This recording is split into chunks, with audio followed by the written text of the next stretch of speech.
Hello everybody, my name is Ray. Welcome to the Evangelical Dark Web. Today we'll be discussing two very bad but also very possible outcomes of the Derek Chauvin Trial in Minnesota.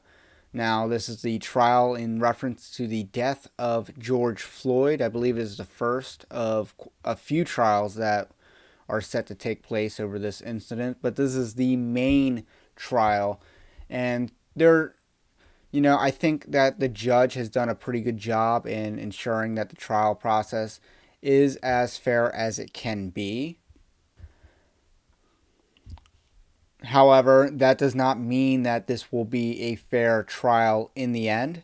So one of the most foreseeable outcomes of this trial is that the jury is too afraid to not convict. And that, so the first very bad but very possible outcome is that the jury feels pressured or threatened to convict, even if the evidence does not meet the threshold of beyond a reasonable doubt. So that is a very bad but very possible outcome that this trial can have. And when you have statements from congresswomen like Maxine Waters that are basically calling for riots if they don't get the outcome that she prefers, and I believe she even says that she wanted a first-degree murder that isn't actually on the table. That's not actually a charge that's on the table. So that is one instance where the jury could feel threatened. Also, there were riots in the area for a different but related matter. So the jury is pretty well aware that a not guilty verdict would result in further rioting and possible threats to their lives if and when they get doxxed. The second very bad but very possible outcome is a social justice jury. Now, this can come in various forms. Obviously, you can have an instance where a jury is so tainted that they convict even though the evidence does not meet the threshold. However, this can also lead to a hung jury. And a hung jury is when the jury is not unanimous and does not reach a verdict. They are hung. And there is precedent for this. And we saw this with the Freddie Gray trials in Maryland. So in Maryland, you had the death of Freddie Gray, and you had multiple cops that went up and were tried in relation to the death of Freddie Gray, which did result in rioting in the city of Baltimore. And the first trial was a hung jury, and the jury was split on every count.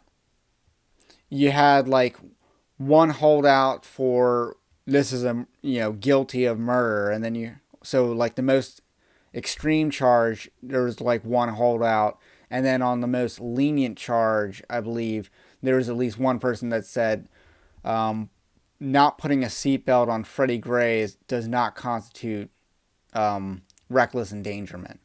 So along the spectrum of charges, there's holdouts on each end. And, I would agree that not putting a seatbelt on Freddie Gray, which may not be standard operating procedure, but is more than likely common practice to not put a seatbelt on someone that's going in a paddy wagon, that's not a crime. That shouldn't be a crime. That's a reprimand at most.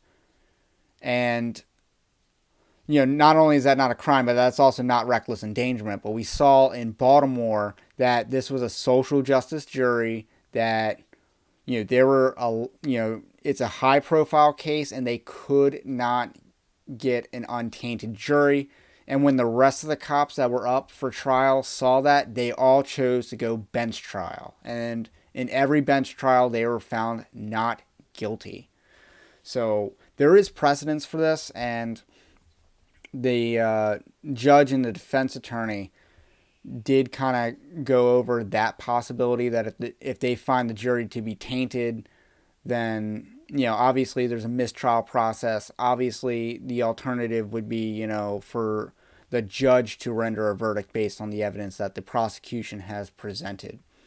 So, like I said, those are just two very bad but very possible outcomes of this trial. We could either see a social justice jury that will convict no matter what, or we could see Freddie Gray 2.0, in which case we get a hung jury. I actually think the latter is a little bit more likely. I think a hung jury is a pretty likely outcome in this scenario, but that's just my analysis. So that's all I got to say about this specific topic for now. Let me know what you think about what I think. Comment in the section below. Also, subscribe to the channel for more content like this. And subscribe to evangelicaldarkweb.org, linked in the description below. Have a blessed day, and I will catch you on the next one.